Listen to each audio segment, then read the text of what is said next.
Hello, welcome to the House of Wellness. I'm Luke Darcy and welcome to the whole team. It's great to see you, Joe Stanley, Jackie Felgate, Hello, Dr. Nick Carr. Good to be with you. Hi, Das. And a happy Father's Day to all the dads out there. I hope you are being spoilt rotten. Our Father's Day used to be easy with my dad. It was a tie for Christmas and it was a CD for Father's Day. And the trouble is, you can't give either of those these days. And I'll tell you, my kids, I do not want any more socks, OK? I think the dads are the unsung heroes of the family often, aren't we? We always want, well, for me, I always want all the attention on myself in the family and my husband's busy working away, keeping the family together. So a very happy Father's Day to all the dads out there. But I don't get a lot from the teenagers, Joe, it's fair to say. But I've still got little Maxie. He's the little champ, number 4. He's very emotional. Still, the Father's Day stool and a nice card from Maxie. So that'll make my Father's Day, I think. Oh, that's beautiful. And today is all about the dads, but this week's Health Wrap-Up begins with some great news for Aussie women. New changes to the National Cervical Screening Program mean that anyone aged 25 to 74 can now choose to take their own sample for screening. The sample is still taken under medical supervision, but women can now go to the privacy of the doctor's bathroom and behind a screen and do it themselves. You're given a swab and instructions and away you go, Nick. Yeah, it's basically a PCR test, but testing for HPV, not COVID. You don't put the swab up your nose. Good tip. That's good to know. But you know what? This is an absolute game changer to have this private option, particularly for women who perhaps were precluded from the normal pap smear for cultural reasons or previous trauma or for whatever reason they weren't comfortable with that. And we know that up to 40% of women won't have the test done. So this, we hope, will encourage those women to come and get it. Traditional sample taking is still on offer, but it is hoped the new DIY option will encourage more women to stay up to date with their cervical cancer screenings. Still on PCR tests, would you be willing or able to stick a swab up your cat or dog's nose? How would Dennis go with that? Going food, you can do anything you like to Dennis, but I just can't work out why you would want to in the first place. OK, let me tell you. The question of whether we can give our pets COVID and vice versa has dogged us, since the pandemic began. Yes, dogs and cats can get COVID. And their symptoms, interestingly, are similar to ours. The latest research suggests we're much more likely to give COVID to our pets than we are to catch it from them. But getting accurate, large-scale data on COVID in animals is obviously pretty hard because of that near impossible nose swab. Please do not try that at home, by the way, Joe. I feel really bad because when I had COVID, my cat Maggie, who's 18, she did not leave my side. I feel like I could have given her COVID. Can you imagine? She sleeps next to you every night, Joe. Well, it's true. And you know, recently I had to take a urine sample from her. So that was an interesting experience All right. as well. Let's park that for now. And sticking with animals, although these are perhaps a little less cute, some of the world's deadliest snakes could soon be saving lives thanks to a medical breakthrough from the University of Queensland.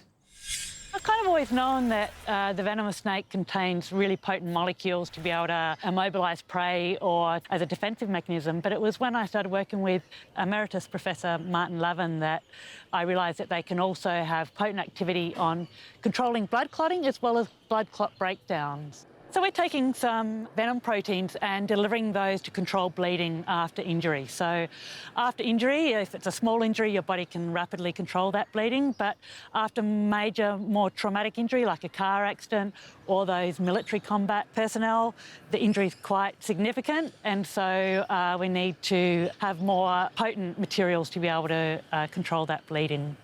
Our ultimate end goal is to really save lives, or improve patient outcomes, because at the moment, current products to control bleeding aren't good enough, and we have a product that we think can really change those outcomes and control bleeding really rapidly and potently. And we're seeing up to 5-fold reduction in blood loss after injury and 3-fold faster clotting time. So this is really a potent system that's really showing great, exciting outcomes. I love science because you know what they've done? They've gone, hey, you know snakes, the same thing that can kill you, let's use that in medicine as well. I love that. Well, I'm impressed with that. Now, Joe and Jackie, you'll be back a little bit later on, but Dr. Nick, you and I are going to take some dad time together to talk all things pregnancy, parenting and the panic that both can bring. That's coming up next on the House of Wellness.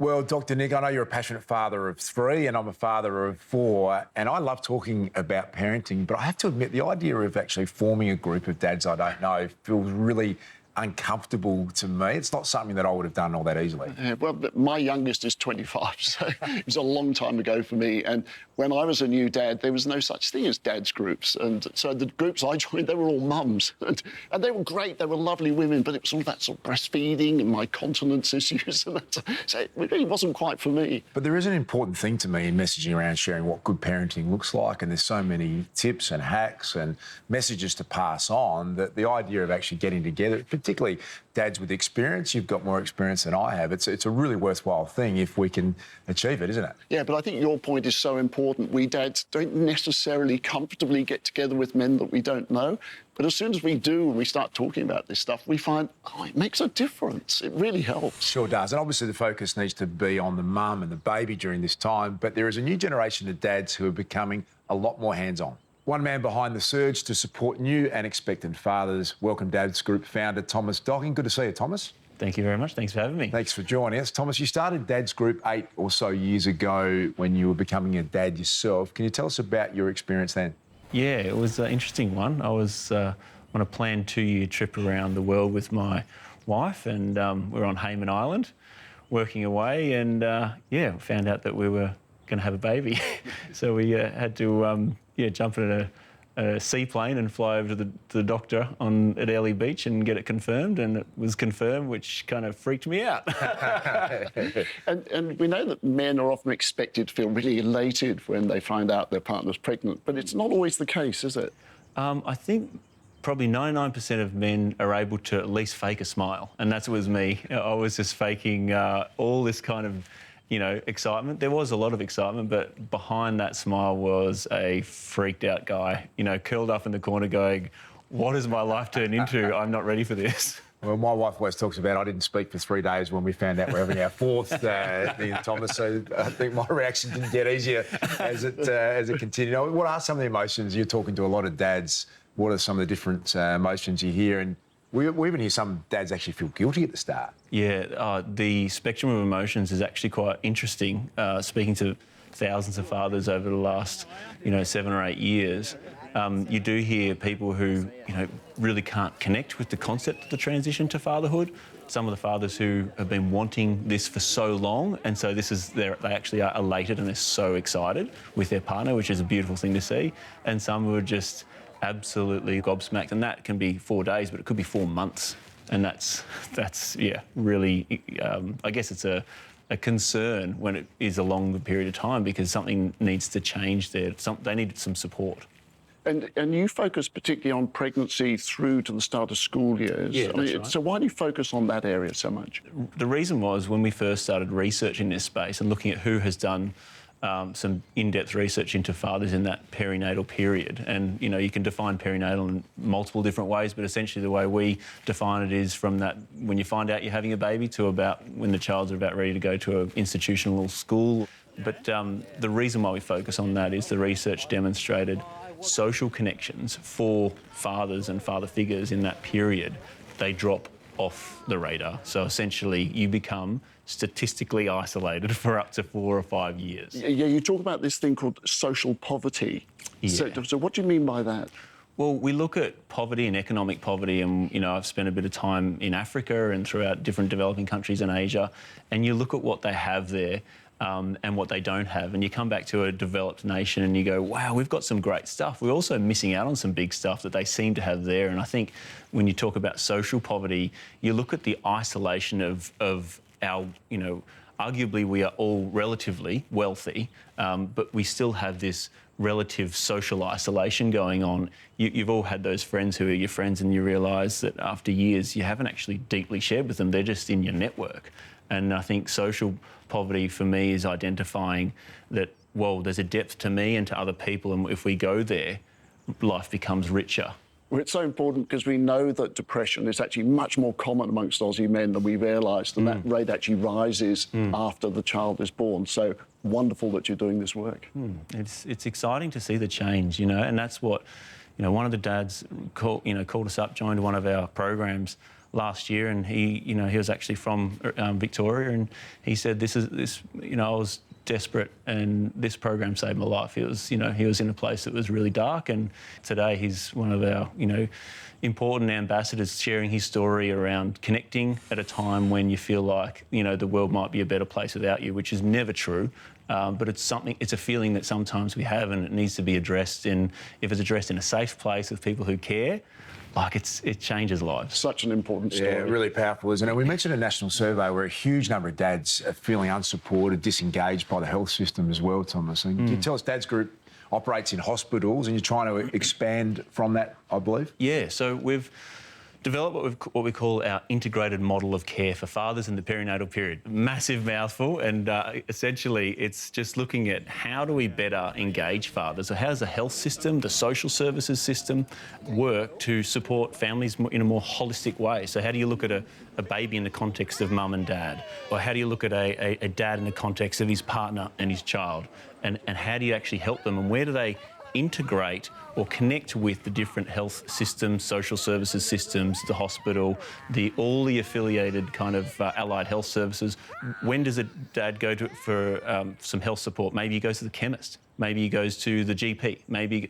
There's all these different places if you trace their journey, and if we can collectively work on an integrated model of care, which is what we're doing, you can start to help them, help us fathers in a way that, I guess, nudges us along the right direction all the way through. Yeah, outstanding work. And to find out more about what Thomas is up to, head to Dads Group, go to the website, check it out, Thomas. It's a great conversation to have. You might have said you're not pioneering it, but you certainly are. The conversations are really important, and congratulations again. Appreciate you joining us. Thanks, Luke. Thanks, Nick. Cheers.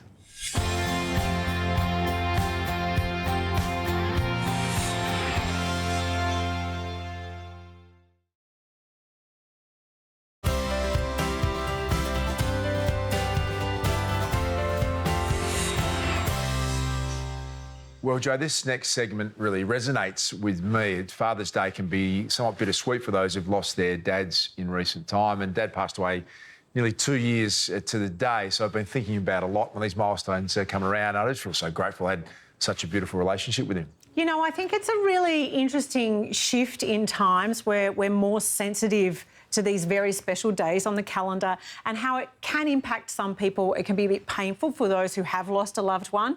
I grew up without a father. My father died when I was 4, so Father's Day was always really hard. But I'm lucky enough to now see it with our beautiful little girl. My husband and his relationship with Willow is just amazing. And I'm very lucky to have that. And I can see that you have that with your son and you had that with your dad. Yeah, it's nice to see that come through. And look, it's been really joyful in recent times. My dad played AFL football and started when he was 18. And then I started under the father-son rule, same age, and then to see Sam under the father-son rule do the same thing in recent times has been fairly joyful experience, a bit emotional, to be honest with you, Joe. And I've been thinking about Dad a lot because he really saw something special in Sam. They had this beautiful bond, and he would love to have been there for his first game, but unfortunately didn't quite get there. Yeah, well, so Darcy, you can totally relate to AFLW superstar Erin Phillips. Erin's father, Greg, is another Aussie rules legend who donned the Magpie Guernsey for Collingwood and Port Adelaide. And this year, Erin took on the black and white tradition as Port Adelaide entered the AFLW. It's one of my favourite bits of vision for the whole year. Greg Phillips was an 8-time premiership superstar, and Erin herself is one of the greatest athletes we've ever seen in this country. And the impact both Greg and Erin have had on the game is quite incredible. They are magnificent players. So what better way to celebrate the legendary pair than by uniting them for a Father's Day face-off? Have a look. Phillips. Taylor could get it back to Phillips, and that's how he goes. Left centre wing. He's gone for a pass. I think there was just multiple little moments while watching Dad play footy, and I loved every time the Magpies would run onto the field. They'd come around the race and I'd be there hanging over the fence, getting ready for Dad and the guys to come running out. And any time there was a quarter break or half time, I'd jump the fence and it was my time to play and get an opportunity to kick the ball. So I just loved being around it. Well, I've got 3 daughters, and yes, they all followed me in my football career. Yeah, Erin was probably the real footballer, if there was going to be a footballer back then. Very much a girl that loved the footy, and actually she loved all sport, but because I played footy, I think she found a bit more time to play football. Numbers front and centre here for Adelaide. In swoops Phillips. With nearly 500 games, 11 premierships and counting between them, Erin and Greg Phillips are proof of the same, like father, like daughter. Except for one thing. Well, Dad was a defender, and there's an ongoing joke that I've never been down into the defensive 50 in my career. But no, Dad was a incredibly strong and consistent player. He was really respected and feared to play against, and a great leader. So, you know, that leadership space is something that I take a lot of pride on, and Dad, obviously, who captained this great club, is something that I, you know, look up to him and admire, and how his teammates admired him. I think Dad and I are probably similar in the fact that we're very competitive as well, and even growing up, Dad would never really let me win in competitions. You know, it taught me how to win and how to accept losing. Yeah, I think the accept losing was the biggest thing. Toughest part. While Erin's career is now soaring with the AFLW into its 6th year, there was a time where she had to leave her love of the game. I was giving up on my football career once I hit 13, like so many other females that played, and then had to find another sport, which was basketball for me. So, yeah, to fast forward 17 years later and to have the opportunity to play in the AFLW was just, yeah, literally a dream come true. I just love seeing all the women playing footy. You know, it's just something they all wanted to do in life, and yeah, it's just exciting times. I think just the number of women now playing the sport has been the best decision the AFL has made. The 2022 AFLW season will be especially meaningful for the Phillips family, with Erin joining Port Adelaide as captain, as her dad once was. We've just got to do a quick photo, you and me. So what is one, standing or holding? Yep, holding. Perfect. Oh, what's this number? That's not, what's this? Put another 21 numbers, plus 21. Oh. Well, you know how you said the best part of being at Port Adelaide was being captain? Yeah. Yeah. Oh, good.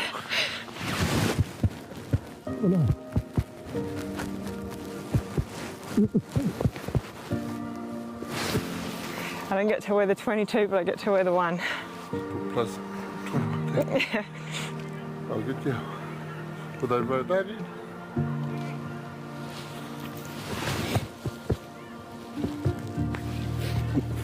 Yeah.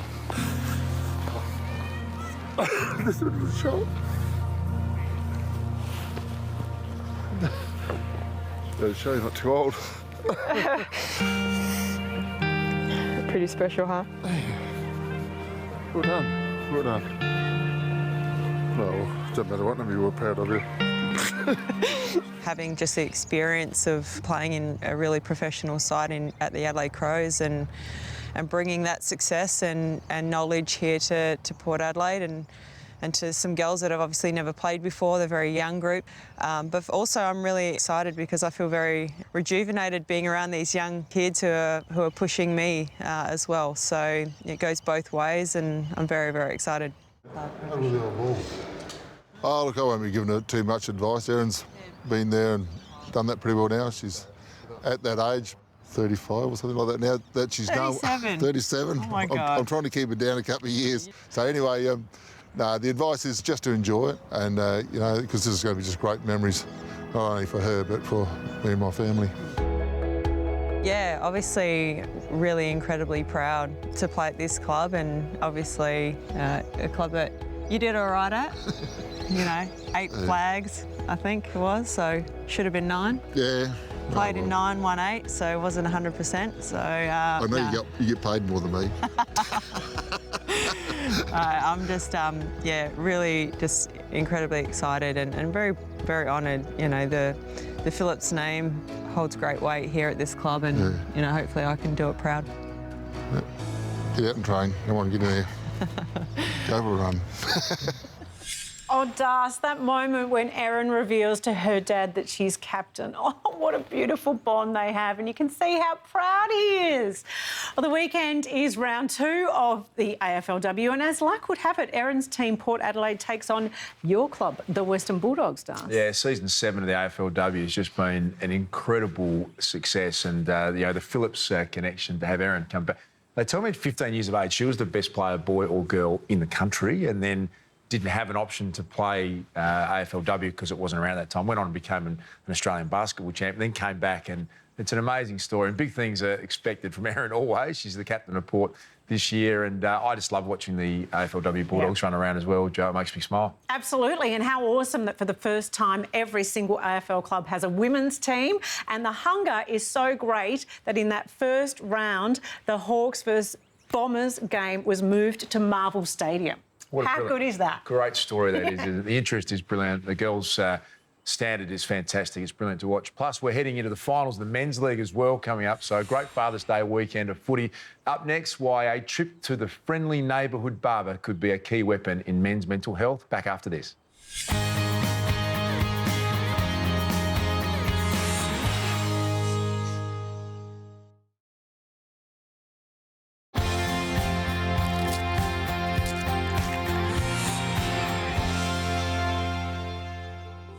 It's no secret that I'm a fan of the plant-based lifestyle. I've written an entire cookbook dedicated to the topic. I've also read plenty of information that a plant-based diet can help digestion, energy levels, and maintain a clear mind. We all know Vital All-in-One, and to continue their commitment to being nature-made and science-supported, they have now also introduced a new plant-based supplements range. The capsules are 100% vegan and plant-based, meaning they may be more easily absorbed than their synthetic counterparts. The range even includes vitamins and minerals that are typically sourced from animal products. Did you know that vitamin D3, for example, is usually sourced from the lanolin in sheep's wool? The Vital Vitamin D contains a unique source of vitamin D3 from plant-sourced lichens, which are naturally high in vitamin D3. Combined with a mushroom complex that delivers additional vitamin D and also helps to support the immune system. My message is simple: think positively to cultivate a healthy mindset. And when turning to supplements for health support, plant-based supplements with standardised active ingredients, complex formulas and additional micronutrients may just be the natural choice for your health regime.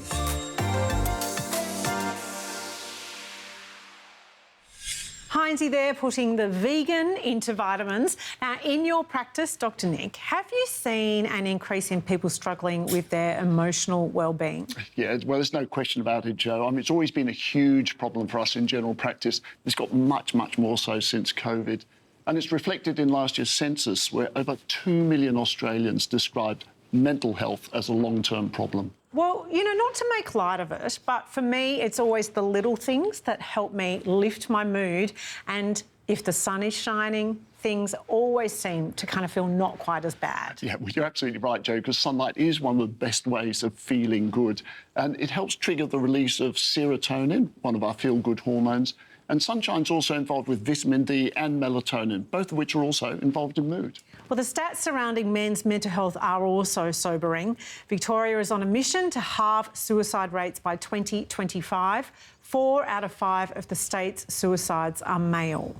Having someone to talk to before things reach crisis point has been identified as key, which is why a cutting-edge new campaign promoting barbershops as a safe space for men is springing up in the Macedon Ranges.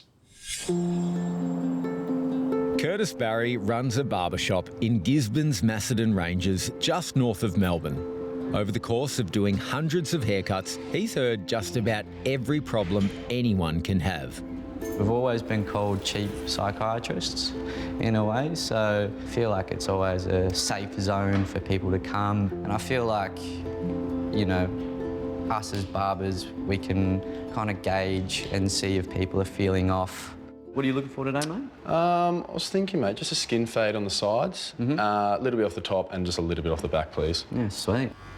I think the stigma's pretty high and men shouldn't be able to cry, men shouldn't be able to talk up. and just letting them know that it's completely normal to feel down. And I feel like everyone has times when they feel not themselves. Some males in Australian communities, be that regional, rural or urban communities, do experience challenges reaching out and seeking help for mental health concerns. Professor Simon Rice is part of a team challenging those norms within rural communities. There are a range of factors that contribute to that. One of those key ones is around masculinity and expectations around what it means to be a man. Recent data that came out of the Macedon Ranges showed that suicide rates are 70% higher than in other areas, with men being more likely to take their own lives. One of the key findings that underpinned the Human Code research, which was kind of the forerunner to the Cut the Silence program, was that men and boys in the Macedon Ranges do experience difficulties connecting with others and experiencing loneliness. And we saw some stark differences with younger men in particular, feeling like they could be a burden on others. How are you, mate? How you going? Stunned by the findings, the community came up with a plan for males to better connect before a crisis by using simple technology in locations where they're more likely to open up. With the QR codes in our mirrors, you don't have to make it a big thing. Just let them kindly know, you know, there's a QR code if you want to scan that so they can get like websites for help, and just reminding them that they're not alone. We did a training program and it was really good in the sense of all of us barbers being able to gauge and understand, find cues where people, might be feeling down. Curtis is now trained to recognise the signs and is all too aware of the power of connection when things just don't feel right. Back when I was in the city, I had this guy that came in, very handsome bloke, well built, and he looked just, quite sour. I could understand he wasn't well, so I simply just asked him, look, man, is everything okay? He eventually came out actually saying that he did try to commit suicide not too long ago. Through one simple gesture of asking, "Are you okay?" Curtis changed the course of one man's life. Over time, throughout 3 months, let's say, he came in and he was saying hi to everyone in the shop, and then, getting in the chair, we're having a good laugh, and full on just bloomed up, so it was pretty awesome to see. As a barber, you get that many people coming through every day that, you're talking to people all day, every day. Just, you want to be that kind of person that they can open up to, let them trust you enough so they can get help from you. Cut the Silence is really unique because it's an initiative that is really designed with men as its focus, and as a consequence of that, it's a program that's going to resonate for men. A barbershop is a place where men typically do feel more comfortable. If we provide spaces where men and boys feel like they can be themselves, they will talk, they will connect, they will open up, and that's what we need to see more of. I'm very grateful that I have such a good community where I can, meet these people and really gauge what's going on in their lives, and them trusting me enough to tell me what's going on, and me hopefully being able to, make them feel good in my chair and hopefully go out with a nice haircut. And it's such a good job to have. It gives you a bit of chills in the sense that you've almost turned someone's life around in a way. So it's an awesome feeling.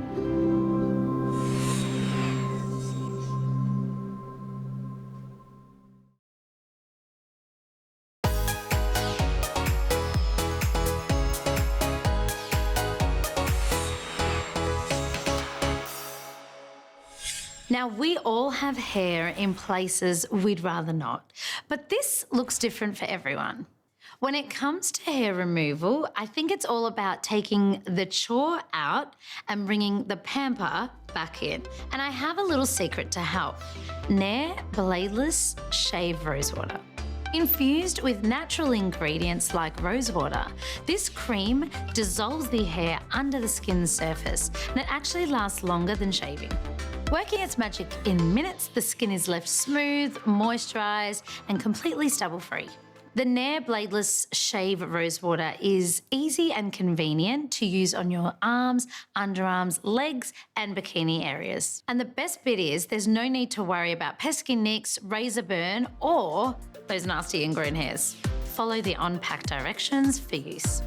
Nair as a brand are so special because regardless of your age, your size, your gender or your nationality, you're able to use a product that makes you feel confident and really beautiful in your own skin.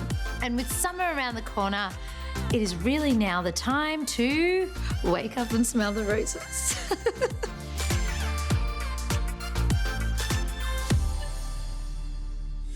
Things I never thought I'd ask you, Das. Have you ever indulged in a spot of waxing or body hair removal? Things I thought I'd never confess either, Jack. Never waxed, but back playing sport for a living, you'd always shave your legs because you're taping and, I don't know, maybe you felt like you'd run faster too, Jack, but not, in latter life, but certainly in the early days. That's not a bad excuse, that one. That's not a bad excuse. And spring is here now, so it's the perfect time to spruce up your home and yourself.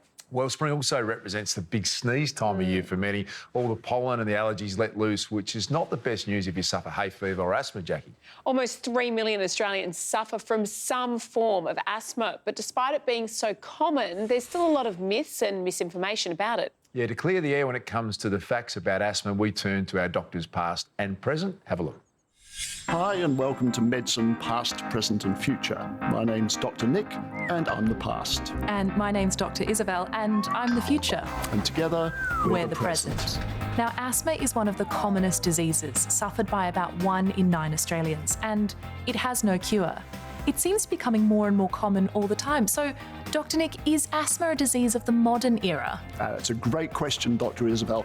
The word asthma actually comes from the Greek, meaning to puff or to blow. And it was first used by Hippocrates nearly 2,500 years ago, so not exactly new. So if we knew about it nearly 2,500 years ago, did they have any treatments back then that maybe we could try now? Well, they had treatments that they thought worked, because they said back then, if you drank the blood of wild horses and then ate 21 millipedes soaked in honey, you'd cure your asthma. 21 millipedes. Imagine if you only found 20. Then what would you do? Can you imagine? 1 more millipede and my asthma would have been gone. But Dr. Isabel, are we any nearer to knowing what causes asthma? We don't know what causes it, but what we do know, Dr. Nick, is what can make it worse, what can trigger it. And those are things like dust, pollen, exercise, and colds and flus. Now, I noticed you didn't mention smoking, because there was a time when doctors recommended smoking, saying that the smoke would help clear the lungs and move the phlegm. Any truth to that?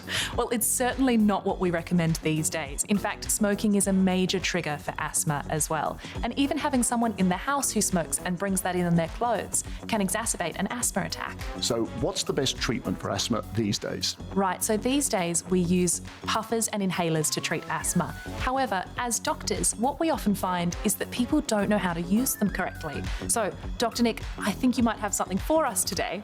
I'm very glad you asked that, Dr. Isabel, because yes, these days we reckon that the best way to use an asthma puffer is through what's called a spacer. Now, this is a large volume one for adults. There are smaller ones for kids, and it's really simple. You just shake up your puffer, pop it in the end, puff, and then breathe.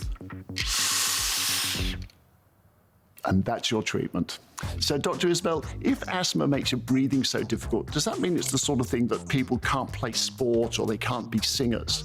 Not at all. Actually, there are a lot of famous sports people and singers who've been diagnosed with asthma. Just to name 2 of them, David Beckham and the singer Pink.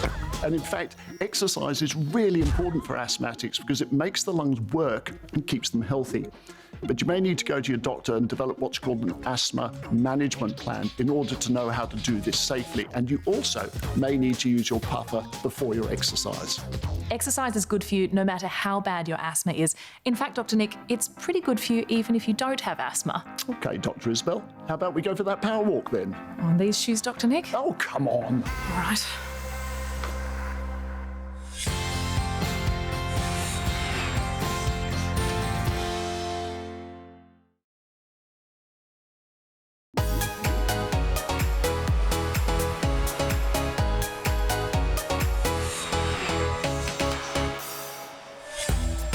We We all hope that one day single-use plastics will be a thing of the past.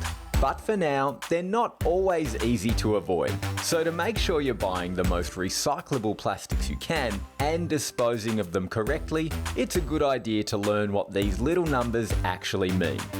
The code actually tells us what type of plastic it is. Is it PET, PVC, polystyrene? Each number represents what it is. All right, let's get started. What's number one? Number one is PET. You find it typically in soft drink bottles, water bottles. It's one of the most recyclable types of plastic that there is. Okay, so what would that usually be turned into? Most likely back into a bottle itself. Okay, so number one's good. We can actually utilise that. What about the lid? I always wonder. Keep it on or off? I suggest to take it off. Generally, the lids can be a different type of plastic to the bottle itself, so therefore they need to be separated. Some councils may say to keep it on, but if in doubt, take it off. Very good to know. What about number two? Number two are typically milk bottles or juice bottles. They've got this cloudy colour. Now, when they get recycled, they're probably not going to become a bottle again. They might become a park bench or a plastic pallet instead. Bottles and containers labelled 1 and 2 tend to be the easiest plastic products to recycle. But plastic type number 3 is where things start getting tricky. Number three is PVC. Now, PVC, this might surprise you, this is PVC. Yeah. Same type of plastic as your pipes. Oh, okay, because that's where I had heard it, the PVC piping.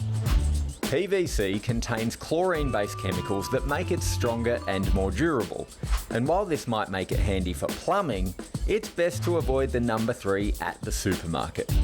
It's actually a very difficult plastic to recycle. They're actually phasing it out and switching it to PET, so more of the number 1 plastic. This is a newer version of the bottle, which is now PET. Same product, better plastic. Absolutely. In the scheme of things. In the scheme of things. Number 4. Now, number 4 is not quite as common, but you find it in a lot of the condiment bottles, like your sauces, that type of thing. But this has got a special quality. It's squeezable. Okay. So it's quite a characteristic of this type of plastic. Because this plastic is softer and more flexible than others, you're likely to find the number 4 on a lot of plastic wrapping and grocery bags, which should stay out of your recycling altogether. Plastic bags, the best thing you can do is actually bundle them up and take them to your supermarket. Red Cycle actually collects them. If you don't do that, then they need to go into your general waste or your landfill bin. One thing that you shouldn't do is never put your recycling into a plastic bag. That won't be recycled. Okay, I'm definitely guilty of that because I thought plastic was all the same and I'm putting it in and then getting it in. So that's a really helpful tip. What about number 5? Now, number 5 are things like ice cream containers, yoghurt tubs, these types of things. One thing I'm always curious about, should I be rinsing them out first? Yeah, look, it's a good idea not to have it full or even half full. So if most of it's out, that's okay, but generally speaking, give them a little rinse out. Number 6. Now, number 6 is polystyrene. Polystyrene can be recycled, but not through your curbside bin. Oh, okay, so people can't be putting that in here.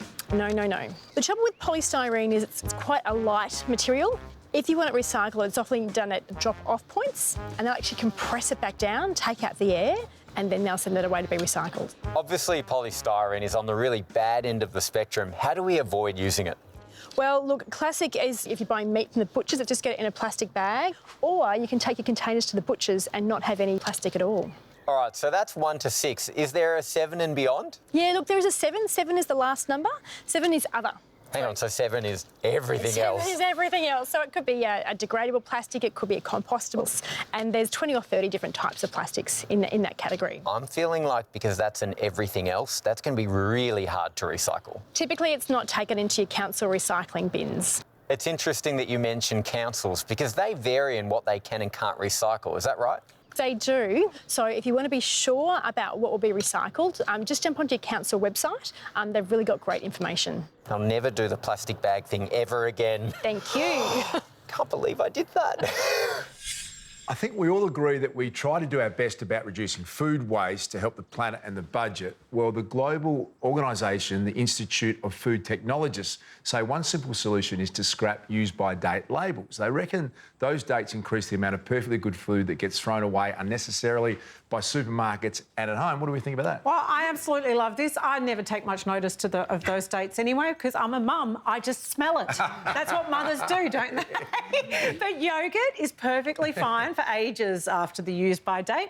And I know, Ez, they can go for 3 to 5 weeks past the use-by date. Well, that's the difference, isn't it, between best before and used by? And we're all mums, Jo. Yeah. That's what freezing is for. No need to chuck it out, just freeze it for later. But you're going to tell me something different, aren't you, Dr. Nick? No, your point's absolutely right, Jo. Most foods are fine, particularly if they're salted or they've got acid, things like pickles and olives, that sort of thing. They last a long time. But there are foods from the deli, for instance, which can harbour a bacteria, Listeria, which can make us really sick. So we don't want to hang on to those for too long. And even some things like alfalfa sprouts, they look really innocent, but they can harbour bacteria like E. coli and Salmonella. So don't keep them for too long. Eat them fresh or turf. I love the organisations like FareShare that are getting that food from the supermarkets. It's perfectly good, turning into nutritional meals for those that need it the most. So there's definitely some room to move there. There's also questions around how accurate the labels are because the temperature food is stored at varies as well.